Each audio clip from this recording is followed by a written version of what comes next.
नमस्कार। हमारे कार्यक्रम हमारे मेहमान में आप सभी का मैं पूर्वा त्रिवेदी हार्दिक स्वागत करती हूँ। जैसा कि आप हमेशा जानते हैं कि इस कार्यक्रम में हम आपका परिचय एक ऐसी शख्सियत, एक ऐसे व्यक्तित्व से करवाते हैं जिन्होंने अपने जीवन में एक ऐसा मुकाम हासिल किया है कि आज की जो चर्चा है वो सिर्फ संवाद नहीं रह जाता बल्कि हम सब के लिए प्रेरणा बन जाता है। तो क्यों ना सबसे पहले आपको एक छोटा सा संक्षिप्त परिचय हम प्रदान करते हैं और उसके बाद आपको मिलवाएंगे हमारे मेहमान से। जी हाँ, आज हम स्टूडियो में हमने अपने इस कार्यक्रम में जिनको आमंत्रित किया है, ज्ञान, चिंतन, समाज सेवा और राष्ट्र निर्माण की साधना में अपना जीवन समर्पित करने वाले व्यक्तित्व जब हमारे बीच उपस्थित होते हैं तो जैसा कि मैंने कहा ना कि संवाद केवल चर्चा नहीं रह जाता बल्कि वो प्रेरणा का एक माध्यम बन जाता है। और आज हमारे साथ ऐसे ही एक विशिष्ट अतिथि उपस्थित हैं जिन्होंने राष्ट्रीय स्वयंसेवक संघ के प्रचारक के रूप में समाज जीवन को निकट से समझा, विधि के क्षेत्र में गहन अध्ययन कर डॉक्टरेट की उपाधि प्राप्त की, बाल अधिकारों की रक्षा के लिए निरंतर संघर्ष किया और विभिन्न महत्वपूर्ण दायित्वों का सफलतापूर्वक निर्वहन किया। आप मध्य प्रदेश बाल अधिकार संरक्षण आयोग के अध्यक्ष के रूप में बच्चों के हितों को नई दिशा देने वाले, मध्य प्रदेश योग आयोग के अध्यक्ष, चाइल्ड कन्वर्सेशन फाउंडेशन के अध्यक्ष, cricket association for the blind के अध्यक्ष, प्रख्यात विधिवेत्ता, लेखक, चिंतक, पत्रकार और समाज सेवी। जी हाँ, बहुत सारे ऐसे गुण हैं जब बात करते करते आपको जो मालूम होंगे। जम्मू कश्मीर, तथ्य, समस्या एवं समाधान, न्याय की अवधारणा, किशोर न्याय, सरल शब्दों में जैसी अनेक महत्वपूर्ण पुस्तकों के आप रचनाकार हैं। साथ ही राष्ट्र, समाज, न्याय और मानवीय संवेदनाओं के विषय में जिनकी दृष्टि सदैव स्पष्ट और सार्थक रही है। और आज हम सब के लिए बहुत ही गौरवान्वित करने वाला ये विषय है कि वो व्यक्तित्व हमारे बीच में, हमारे इस कार्यक्रम में उपस्थित है। तो हम स्वागत करते हैं, अभिनंदन करते हैं, वंदन करते हैं आदरणीय डॉक्टर राघवेंद्र शर्मा जी का। बहुत बहुत स्वागत है भाई साहब आपका हमारे इस कार्यक्रम में। आप वर्तमान में मध्य प्रदेश योग आयोग के अध्यक्ष हैं और जैसा कि हमने आपको बताया कि किस तरह से आपकी जर्नी, आपकी यात्रा रही है और प्रदेश ही नहीं बल्कि देश में भी एक ऐसा नाम है जिन्होंने एक ऐसे मुकाम स्थापित किए हैं जिनके नाम पे कुछ वर्ल्ड रिकॉर्ड भी है जो आपको चर्चा के बीच ज़रूर यहाँ जो हम बताने वाले हैं। तो भाई साहब बहुत बहुत स्वागत एक बार पुनः आपका करते हैं।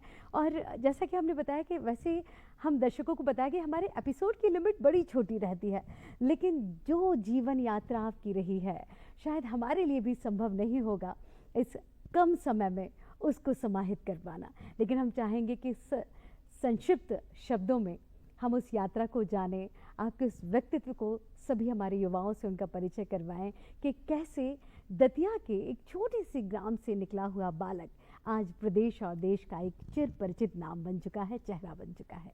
जी, मुझे लगता है कि हमारा गांव बहुत छोटा सा था जी, जिसकी आबादी जब मेरा जन्म हुआ उस समय तो शायद 1000 के आसपास रही होगी, जिसमें प्राइमरी स्कूल, मिडिल तक स्कूल था। और गांव का जीवन जैसा होता है, दुनिया से कोई लेना देना नहीं होता है, अपनी दुनिया में मस्त रहता है गांव, वैसा हमारा जीवन है। मेरी प्रारंभिक पढ़ाई उसी गांव में हुई है जी। इसके बाद मेरी स्कूल की पढ़ाई पास में पिछोर एक जगह है, पिछोर में हुई। पिछोर में मैं 7वीं कक्षा से मैंने पिछोर पढ़ना शुरू किया। वहीं मैं राष्ट्रीय स्वयंसेवक संघ का स्वयंसेवक बना। तो हम जहाँ रहते थे, छोटी सी उम्र में मतलब आपका उसमें जाना हुआ। जी, हम जहाँ रहते थे पास में शाखा लगती थी और आप जानते हैं कि संघ की शाखा बच्चों को खेलने के लिए सबसे अच्छा माध्यम होती है और खेल खेल में जो संस्कार मिलते हैं वो उसको जीवन की दिशा तय कर देते हैं। क्या बात है। तो मुझे वहीं से मैं संघ का स्वयंसेवक बना और ये मुझे लगता है ये बात होना चाहिए 87-88 की बात होना चाहिए जब से मैं संघ का काम करते हुए। फिर मेरी हायर एजुकेशन मेरी भोपाल में हुई। मैंने यहाँ से डिप्लोमा किया, LLB किया, LLM किया, फिर लॉ में मैंने विक्रम विश्वविद्यालय से PhD किया है। तो मुझे लगता है कुछ किया है ऐसा नहीं लगता, ईश्वर की कृपा है, चलता गया, लोग मिलते गए, वैसी व्यवस्थाएं मिलती गई, वैसे अच्छे लोग मेरे जीवन में मिलते गए जिनसे मुझे दिशा मिलती गई। जी जी, यानी आप जो है कहते ना कि जीवन जो देता जाता है आप उसी धारा को में प्रवाहित होते गए और नित्य नए जो है संकल्पों को लेते हुए आप आगे बढ़ते गए। आपने जो बताया भाई साहब कि संघ से आपकी शुरुआत हुई, हम हम लोग जानते हैं कि संघ में जब आ जाते हैं तो अनुशासन के साथ साथ जीवन को एक नई दिशा मिल जाती है। किस तरह से आपका कार्यकाल रहा और क्या क्या चीज़ें वहाँ मैं चाहूँगी और लोगों तक भी पहुँचे? मुझे लगता है मेरे जीवन में अगर कुछ जो भी अच्छा है जी, जो आपने बोला है, अगर मैं इन सबको मानूं कि मेरी जीवन में कोई उपलब्धि है तो वह संघ है। जी, अगर मैं जीवन में मेरे में संघ नहीं होता, मैं स्वयंसेवक नहीं होता, मैं संघ के संपर्क में नहीं आया होता, तो मुझे नहीं लगता कि मैं कुछ भी आगे बढ़ सकता था। जी, तो सबसे बड़ी बात होती है संघ में, व्यक्ति के जीवन में एक डिसिप्लिन आ जाता है। हर वस्तु को, हर काम को, हर व्यवस्था को देखने का नजरिया बदल जाता है। जी, हर नकारात्मकता अगर कोई बात भी है तो उसमें सकारात्मक क्या हो सकता है, यह सोचने की प्रवृत्ति संघ देता है। जी, और मुझे ऐसा लगता है कि किसी भी व्यक्ति को, समाज को, राष्ट्र को सफलता के लिए सबसे बड़ा सूत्र यही होता है कि वो हमेशा सकारात्मक तरीके से सोचे, और वो सकारात्मकता उसको जीवन में आगे बढ़ाती हैं। और मैं मानता हूँ मेरे जीवन की अगर कोई सबसे बड़ी इस धरा पर जन्म देने के बाद अगर ईश्वर की कोई बड़ी कृपा है तो मुझे संघ से जोड़ने की है। मैं एक संघ के स्वयंसेवक के रूप में मैंने अपना काम शुरू किया है, और मैं आज भी उसी संघ की प्रेरणा से काम को करता रहता हूँ, चाहे वो बाल अधिकार संरक्षण आयोग हो, योग आयोग हो, ये सारे एक दायित्व हैं। लेकिन मूलतः मैं एक स्वयंसेवक हूँ, और मैं हमेशा यही बात को ध्यान में रखता हूँ कि जो भी काम करना है वो स्वयंसेवक के नाते करना है, और जीवन में ऐसा कोई काम नहीं करना जिससे संघ, स्वयंसेवक इसको नीचा देखना पड़े। जी, क्या बात है भाई साहब, बिल्कुल। और शायद जो भी हमारे दर्शक, हमारे युवा इस बात को सुन रहे होंगे, तो जो उससे नहीं भी जुड़े हैं तो शायद वो प्रेरित हों कि नहीं, हमें भी अपने जीवन को अगर संवारना है तो हम इस चीज़ में आगे बढ़ सकते हैं, ताकि सामाजिक भी और अपने भी नैतिक दायित्वों का हम निर्वहन कर सकें। भाई साहब, उस यात्रा की अब हम चर्चा करते हैं। जब आपका आना हुआ और आप बाल आयोग के जब अध्यक्ष रहे, बहुत सारे ऐसी चीज़ें हैं, या आप क्या कहें, मील का पत्थर हम जिनको कह सकते हैं। आपने बाल अधिकारों के संरक्षण के लिए बहुत सारे ऐसे नित्य नए अवसर आपने लोगों को दिए, कार्य किए, जो अभी भी लोग हमेशा याद रखते हैं, बच्चे हमेशा याद रखते हैं। एक जब हम समझते थे कि आपने एक नया चलन शुरू किया था, आप उन बच्चों को एक दिन का अध्यक्ष भी बनाते थे, तो एक बच्चों के बीच में एक ऐसा जिस तरह से कहें कि फेमस या प्रसिद्ध हो गया था कि उनके मन में भी एक लगन लग चुकी थी आगे बढ़ने की, उस तरह से प्रेरणा मिल चुकी थी कि हम भी समाज में एक नई दिशा और दशा लेकर आ सकते हैं। उस यात्रा के बारे में हम जानना चाहेंगे आप। पूर्वा जी, मुझे लगता है जी कि हमारी जो आने वाली पीढ़ी है उस सबके सामने कोई ना कोई रोल मॉडल होना चाहिए। जी। आज का जो सबसे बड़ा झंझट समाज के अंदर है वो लोगों के सामने रोल मॉडल नहीं है। जी। किसको मान करके वो देखे कि मैं इसके जैसा बनूं। कई बार हम किसी को ऊपर देखते हैं, फिर उसमें बुराइयां दिखने लगती हैं। तो मेरा मानना यह था कि इन बच्चों को जीवन में संघर्ष करने के लिए कोई ना कोई रोल मॉडल चाहिए।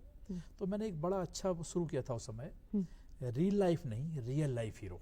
क्या बात है। सामान्यतः क्या होता है, हम पिक्चर 3 घंटे की पिक्चर में कोई नायक का रोल करता है, वो हमारा हीरो बन जाता है। वास्तव में वो हीरो नहीं हो सकता।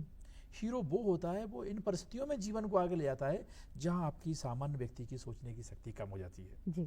तब मुझे उसमें से एक विचार मेरे मन में निकला कि ऐसे बच्चों को एक दिन का बाल आयोग का अध्यक्ष बनाना चाहिए। जी, बहुत बढ़िया। तो मुझे याद है कि पहली बार जब मैं जबलपुर गया और मुझे पता चला कि यहाँ एक ऐसा बच्चा रहता है, श्रेयांश बालमाटे उसका नाम था। जी।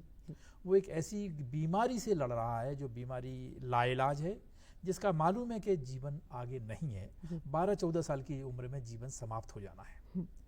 तो वो 10 साल का लड़का, जब मैं उससे मिला तो मुझे मिलने के बाद ऐसा लगा कि नहीं, ये बीमारी से नहीं लड़ रहा, बीमारी से लड़ने की कोशिश कर रही है। इसका हौसला तो पहाड़ जैसा है।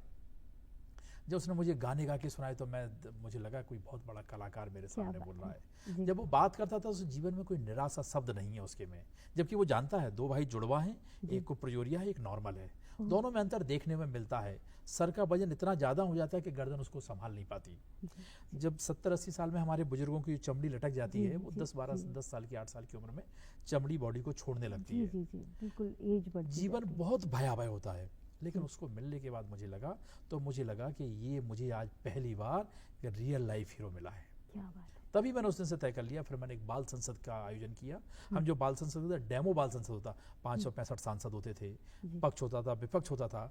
और मुझे अपूर्वा जी इस मंच से कहने में बड़ी खुशी होगी कि जो बच्चे तैयारी करके आते थे, मुझे लगता दिल्ली की संसद शर्मा जाएगी उसके सामने। इतना डेटा लेकर के आते थे, दुनिया में ये हो रहा है, दुनिया की संसदों में ये चलता है, इतनी तैयारी से आते थे कि शायद हमारे सांसद नहीं करते होंगे वो जो बच्चे आते थे।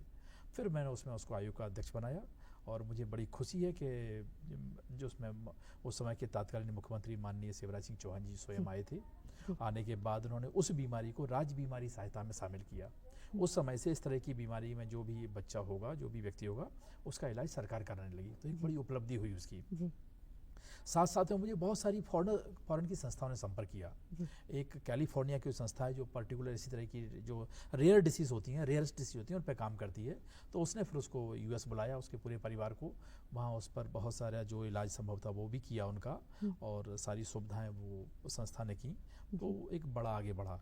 फिर मुझे श्रेयांश से चर्चा में मेरी बहुत अच्छी दोस्ती हो गई। तो वो स्कूल जाता था, अच्छा लगता, मुझे फ़ोन करता था, उसका बर्थडे हो कुछ भी हो मुझे फ़ोन करता था। फिर एक दिन उसने मुझे बोला कि सर मेरी इच्छा है अमिताभ बच्चन से मिलने की। अच्छा। मैंने कहा कठिन काम तो है। अमिताभ बच्चन को लगातार मेल किए, हमने अपने सोर्सेज से चर्चा की। तो मुझे बताते हुए बड़ी खुशी हुई, कौन बनाए करोड़पति के मंच पे स्पेशल गेस्ट के रूप में श्रेयांश बालमाटे को बुलाया था। क्या बात है। तो जो काम करते हैं सफलता मिलती है तो ऐसा लगता है, और मुझे लगता है सफलता इसलिए मिलती है कि हमारा उद्देश्य पवित्र है। हम उस भगवान के लिए काम कर रहे हैं जो बच्चे के रूप में हमारे सामने है। हम उस भगवान के को संभालने के लिए काम कर रहे हैं। ऐसी कई घटनाएं उस समय की। एक मुझे बड़ी हृदय विदारक घटना कहूँ, ग्वालियर की घटना याद आती है। ग्वालियर में एक एरिया है, मैं उसका नाम नहीं लूंगा, नहीं तो आइडेंटिटी डिस्क्लोज होती है। तो वो लोग क्या करते थे, छोटे बच्चों को, छोटी बच्चियों को किडनैप करते थे। किडनैप करने के बाद फिर आधार कार्ड में अपना नाम जुड़वा देते थे, बच्चे का स्कूल में एडमिशन करा देते थे। फिर उसको बड़ा होने पर आर्टिफिशियल हार्मोन देकर उसको जल्दी बड़ा करते थे, फिर उनसे प्रोस्टिट्यूशन कराते थे। तो एक ऐसी घटना थी कि जिसने पूरे उसको हिला दिया था। हम लोगों ने उस पर बहुत काम किया और बाद में 12 लोगों को उसमें सजा हुई। पूरे देश भर में उसकी 12-15 जगह से गिरफ्तारियां हुई और एक बहुत बड़ा नेटवर्क टूटा। तो ऐसे बहुत सारे काम हैं आयोग में। मैं मानता हूं कि मेरे जीवन में अगर कुछ है तो मैंने जैसे कहा संघ है, और मैंने व्यक्तिगत रूप से कुछ किया है जो मुझे प्रसन्नता देता है। तो आयोग में जो बच्चों के लिए मैंने काम किया है, तो मेरे जीवन की सबसे बड़ी उपलब्धि, मेरी पूंजी वही है। मैं उसी के सहारे सब चीज़ों को आगे बढ़ाता हूँ। जी भाई साहब ने बोला ना कि जब भावनाएं पवित्र होती हैं तो शायद कहते हैं कि जो आप कार्य कर रहे हैं वो सिर्फ ईश्वर ही हमसे करवाते हैं। बिल्कुल, बिल्कुल। और आपने जिस तरह से उन बच्चों के मन को पढ़ा, और आपने बोला ना कि इतनी अच्छी जब संसद में वो बैठते थे और बोलते थे, तो उन्हें अवसर देने वाला भी तो कोई चाहिए। वो नेतृत्व भी आपने किया, जब उनकी प्रतिभा को आपने समझा, निखारा, तब उनको मंच दिया। बहुत ही बढ़िया। भाई साहब, बहुत सारी ऐसी बातें हैं, बहुत सारी ऐसी चीज़ें हैं। ये तो सिर्फ आपने अभी 2 ही स्टोरी हम सबके बीच में साझा की हैं, लेकिन ऐसे बहुत सारे बच्चे हैं जिनके जीवन को आपने संवारा है, जिनको नई दिशा प्रदान की है। लेकिन सिर्फ अभी जो आपकी जो संस्था है वो ब्लाइंड बच्चों को लेकर, ब्लाइंड क्रिकेट एसोसिएशन से में अभी आपने एक अचीवमेंट किया, ब्लाइंड बच्चों का क्रिकेट आपने करवाया। उन बच्चों तक पहुंचना है, ब्लाइंड बच्चों के लिए क्या कुछ ऐसी प्रेरणा आपको मिली कि उन स्पेशल उस कैटेगरी के लिए कुछ अलग से करना, या कुछ ऐसा वाक्य? मुझे लगता है जब लोग उनको दिव्यांग, विकलांग बोलते थे तो उनको कष्ट होता था। विकलांग नहीं, विशेष योग्यता है। मैं आपको बताऊं, इन बच्चों के अंदर इतनी प्रतिभाएं होती हैं। मैंने सबसे पहले देखा कि जो जन्म से ही जिनकी दृष्टि नहीं होती है, उन्होंने दुनिया को नहीं देखा है। जब आदमी को दुनिया को नहीं देखता, दुनिया उसको बहुत जल्दी समझ में आती है, क्योंकि वो मन की आंखों से देखता है, जिसकी गति हजारों हजार गुना अधिक होती है। आप देखिए, जब आप ईश्वर के दर्शन करते हैं तो आप कैसे करते हैं? आंख बंद कर लेते हैं, क्योंकि एक भौतिक जो नेत्र हैं वो ईश्वर के दर्शन करने के लिए सक्षम नहीं है। तो हम मन की आंखों से ही देखते हैं। तो जो 24 घंटे 365 दिन आजन्म अगर वो मन की आंखों से देख रहा है, उससे ज़्यादा पवित्र कौन हो सकता है? तो मुझे लगता है कि इनके अंदर क्षमताएं बहुत होती हैं। हमने 2 काम किए उसमें। हम ऐसे बच्चों को ध्यान पे बैठाते हैं। अच्छा। हाँ, हमारे एक बड़े अच्छे साधक हैं, पूज्य डॉक्टर रघुवीर सिंह गौर जी हैं, वो शक्तिपात क्रिया से ध्यान लगवाते हैं। तो हम इन बच्चों को शक्तिपात क्रिया से ध्यान लगवाते थे, तो उन्होंने क्या क्या देखा वो बताते थे। तो जो जन्म से जिसने देखा नहीं है, लेकिन वो बताता है मैं स्टूडियो में बैठा हूँ, स्टूडियो में काला पर्दा लगा हुआ है, ऐसा है वैसा है, झरना बह रहा है, नीला पानी निकल रहा है, उसको मालूम नहीं नीला क्या होता है, लेकिन वो बताता है। इसका मतलब जो हमारे सबकॉन्शियस माइंड है वो कई पीढ़ियों से, कई जन्मांतरों का उसमें हिसाब होता है।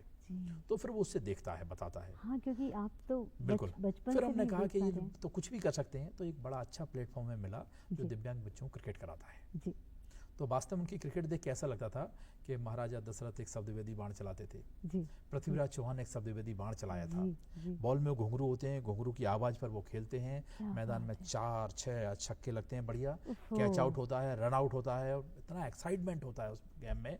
मैं ऐसा मानता हूँ नॉर्मल क्रिकेट से 100 गुना ज़्यादा उसके अंदर एक्साइटमेंट है, जी लेकिन सीखने में 100 गुना ज़्यादा चैलेंज भी है। चैलेंज भी है। क्योंकि पहली बार जब देखते हैं बॉल की आवाज़ सुनते हैं तो आप बॉल इधर से निकल जाती है, पता नहीं चलता है जी, बच्चों को, जी। लेकिन कुछ दिनों बाद वो बॉल की आवाज़ पर हवा में छलांग मार के बॉल पकड़ने लगते हैं। उफ़ो। तो एक मैं ऐसे अच्छे नेटवर्क से जुड़ा हूँ।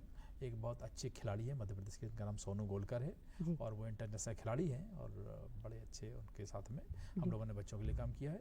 हमारे फिर बच्चियों की भी टीम हमने मध्य प्रदेश की बनाई। अच्छा, अभी जी। हमारी बच्चों ने वर्ल्ड कप जीता और 3 बच्चियां उसमें मध्य प्रदेश की खेल रही थी। अच्छा, मुझे जी। बताते हुए बड़ी खुशी होगी, वो सभी बच्चे ऐसे स्थान के होते हैं जो बहुत छोटी जगह से आए हुए हैं। जी। हो सकता है उन्होंने अपना जिला मुख्यालय नहीं देखा हो अच्छा। सकता है वो अभी कभी कार में नहीं बैठे हों, जी हो सकता है मोटरसाइकिल भी कभी देखी, हाथ लगाया हो उन्होंने। जी जी जी। लेकिन एक बार जब पहली बार जब उनको बच्चों को हमने देखा, 5-7 दिन की इनको ट्रेनिंग दी, ट्रेनिंग के बाद देखा कि वो तो छलांग लगा के बॉल पकड़ने लगे, तो मेरे मन से निकला कि वो दिन बहुत जल्दी आ जाएगा जब आप किसी देश से खेल करके आ रहे होंगे, एयरपोर्ट पे खड़े होकर आपका स्वागत कर रहे होंगे। क्या बात है। तो मुझे बताते हुए बड़ी खुशी होगी कि मैंने बोला, और 6 महीने के अंदर तो हमारी बच्चियां विदेश में खेलने जाने लगी। विदेश में खेलने जाने लगी। जी।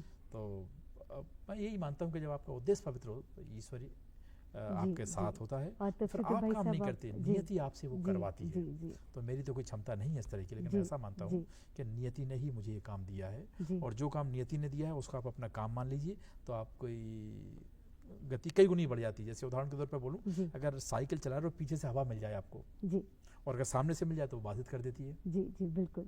जब वो ओलंपिक में और जो लोग गोला फेंकते हैं या भाला फेंकते हैं, और कई बार सामने की हवा मिल जाती है तो उनका 1 फीट आधा फीट रह जाता है, तो वो ओलंपिक में बाहर हो जाते हैं। पीछे की हवा मिल जाए तो 1 फीट एक्स्ट्रा मिल जाता है उसको। तो वो जो पीछे की हवा है वास्तव में वही जीवन में आपकी पवित्रता है, और वही आपको अच्छे काम की प्रेरणा देती है। जी जी। और शायद भाई साहब ये जो आपके जीवन जीने का जिस तरह का आप मूल मंत्र सेवा परमो धर्मा को लेकर चरितार्थ करते हुए आप आगे बढ़ रहे हैं, शायद अभी जो योग आयोग का जो आपको दायित्व मिला हुआ है, बहुत सारे लोगों को आप जो जीवन परिवर्तन की एक नई दिशा लेकर चल रहे हैं, एक जो बिजली कनेक्शन वाला भी जो उपलब्धि आपके साथ है वो भी हम साझा करना चाहेंगे अपने दर्शकों के साथ, क्योंकि उस समय उस दौर में जब स्कूलों के पास अपने कनेक्शन नहीं हुआ करते थे, वो भी एक ऐसा तुलनीय कार्य था जिसको मैं पूरे जब आयोग अध्यक्ष था तो मैं सभी विद्यालयों में मेरा जाना होता था। जी जी। और मैंने बड़ा अच्छा मतलब उपलब्धि ही कहूँगा मैं जी। हम लोग क्या करते स्कूल में आते तो पोस्ट कार्ड पे अपने आयोग का एड्रेस लिख करके वहाँ छोड़ देते थे बच्चों के पास। जी। आपकी कोई समस्या आप भेजिए। जी।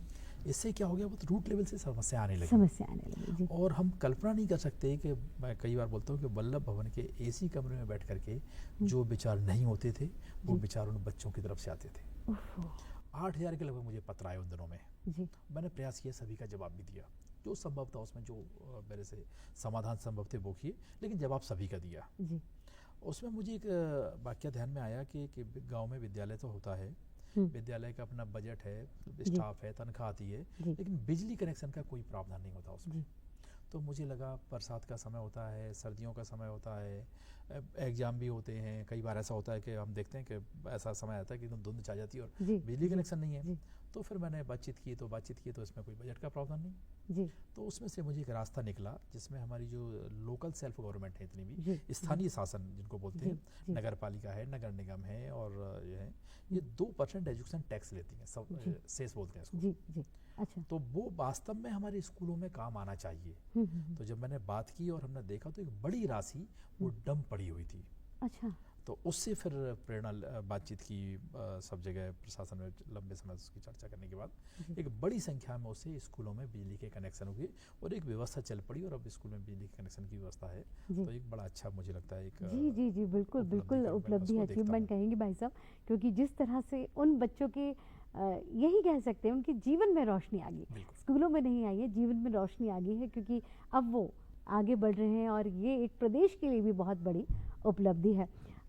इतने सारे कार्यों को करने के साथ भाई साहब, सामाजिक दायित्वों को निभाने के साथ, पद का दायित्व निभाने के साथ, इतनी जिम्मेदारियों के निर्वहन के साथ साथ एक लेखक के रूप में आपका उभर कर आना, इतनी प्यारी पुस्तकें समाज में लेकर आना, वो कब आपको समय मिला? उन पुस्तकों को, उस लेखक का भी परिचय हम जानना चाहेंगे। अपूर्वा जी, मेरी लेखनी का मैंने बोला कि आधार भी और मेरा प्रेरणा भी बच्चे ही हैं। अच्छा। मेरी जो भी लेखनी है, जो भी मैंने लिखने का प्रयास किया है जी। मैं कोई लेखक तो नहीं हूँ, लेकिन कुछ मन में विचार आते हैं, उनको कागज से पेन से उकेरना शुरू कर देते हैं और वो एक पुस्तक के रूप में आई है सबके सामने। वो भी बच्चों के लिए ही है, मैंने कभी बड़ों के लिए नहीं लिखा है। जी। मैंने अगर कोई बड़ा विषय भी अगर कोई ऐसा है तो भी वो बच्चों के लिए कितना उपयोगी हो सकता है। जैसे मेरी सबसे पसंद की और सबसे वो एक पुस्तक है भारत के परमवीर। जी। भारत के वो परमवीर, सेना में हम देखते हैं उनको परमवीर चक्र मिलता है। जी। और वो ऐसा होता है कि अगर आप किसी एक परमवीर चक्र विजेता की स्टोरी सुनेंगे तो आपके जीवन में ऐसा दोबारा से किसी के जीवन में सुनने को नहीं मिलेगा। अभी वर्तमान में जो अभी हमारे यहाँ हैं योगेंद्र यादव, वैसे परमवीर चक्र विजेताओं की श्रृंखला है। पहला सोमनाथ शर्मा से शुरू करते हैं और योगेंद्र यादव तक हम आते हैं। बॉडी में 17 गोली लगी हैं। इन सब के बाद भी काम, कभी आप यूट्यूब पे सुनिए, आपके रोंगटे खड़े हो जाएंगे, आपकी आंखों से आंसू आने लगेंगे और आप 2 घंटे 1 घंटे उनको सुनिए। तो मुझे लगता है जैसे कहते हैं कि पृथ्वी पे महामानव क्या होता है, तो वो महामानव के रूप में ही होते हैं हमारे। तो मेरा मानना है कि इनके जीवन अगर हमारे बच्चों तक नहीं पहुंचेंगे तो प्रेरणा कैसे मिलेगी? जैसे मैंने आपने शुरू में आपसे कहा था कि रोल मॉडल की कमी है, तो मैं रियल लाइफ हीरो ये है। 3 घंटे का पिक्चर वाला मेरा हीरो नहीं है। बिल्कुल। करगिल की चोटी पर लड़ते हुए अपने प्राणों की आहुति देने वाला वो हीरो है जो भारत माता की जय बोलते बोलते अपने प्राणों की आहुति दे देता है। और केवल एक ही बात बोलता है, तेरा वैभव अमर रहे माँ, हम 3-4 रन रहे न रहे। अपने प्राणों की आहुति वो इसलिए दे देता है, आज अपना समाप्त कर रहा है, आपका कल अच्छा हो। अगर ये हीरो हमारी आने वाली पीढ़ी के नायक नहीं बनेंगे तो हमारी पीढ़ी कहाँ जाएगी? तो मैं तो कई बार बोलता हूँ कि वो विदेशों से आने वाले और वो जस्टिस वीवन का नाम सुना था, आकर के लिपसिंग कर जाने वाले करोड़ों लाखों की संख्या में लोग पहुंचते हैं, वो हीरो बन जाते हैं। इन हीरो की कोई चर्चा नहीं करते, वास्तविक हीरो है। वास्तविक हीरो की चर्चा होना चाहिए और वास्तविक हीरो की चर्चा बड़े लोगों के बीच में हो या ना हो, लेकिन बच्चों के बीच में इनको पूरा जीवन उसके साथ चलाना है। तो मैंने वो लिखा। फिर मैंने भारत की अनमोल रत्न एक पुस्तक लिखी जिसमें अभी तक जितने भी भारत रत्न मिले हैं उनके ऊपर है। फिर मेरी एक सबसे बड़ा के बच्चों के साथ में, छोटे बच्चों के साथ में जो सेक्सुअल अब्यूज होते हैं, एनसीआरबी का डेटा देखते हैं तो मन डर भय से कांपने लगता है। और मैं एक बार कहता था कि इतना भयावह हो गया है कि हमारे छोटे बच्चे को कोई गोदी में ले रहा है, कोई उसके सर पे हाथ रख रहा है, हमारी किसी बच्ची के पे, हमें ये पता नहीं चलता। और बच्ची तो जानती नहीं, उसको ये पता नहीं होता कि मेरे से बात्सल में बात कर रहा है कि वासना में बात कर रहा है। क्या बात है। जब बात्सल और वासना का अंतर खत्म हो जाए तो चीजें बहुत भयावह हो जाती हैं। हम देखते हैं 2 साल की बच्ची के साथ घटना हो जाती है तो लगता है कि मनुष्य कहाँ जा रहा है। दूसरा हम देखते हैं भारतीय संहिता, हम अपने कानून को पढ़ते हैं, अगर कोई बच्चे को बेचेगा तो ये धारा लगेगी, बच्चे को बेचेगा वो लगेगी। गूगल पर डाल लीजिए, ये देश बच्चों को खरीदते हैं, बच्चियों को ये बेचते हैं। तो मुझे लगता है 21वीं सदी में खड़ी होकर के भी आज हम क्या चर्चा कर रहे हैं? तो इन सब का अगर कोई समाधान है तो वो मनुष्य के अंदर मनुष्यत्व को जगाने की आवश्यकता है। और मुझे बड़ी खुशी है कि मैं धन्यवाद दूंगा अपने माननीय मुख्यमंत्री जी को, जिन्होंने मुझे योग आयोग का अध्यक्ष बनाया और मैं अब उस क्षेत्र में काम कर सकता हूं। मुझे लगता है अभी तक मैं जो करता आ रहा हूं अब उसको कोई सफलता में बदलने का कोई वो है तो योग है, और योग से लोगों के विचारों में कैसे परिवर्तन ला सकता है। तो मैं ऐसा मानता हूँ मुझे जो भी काम दिया वो नियति ने दिया है, नियति ने मुझे काम देती आ रही है, मैं उस हिसाब से करता जा रहा हूँ। बिल्कुल। और भी नवाचार के लिए आप बिल्कुल तैयार हैं और नई सोच को, नए प्रकल्पों को समाज में लेकर आने वाले हैं।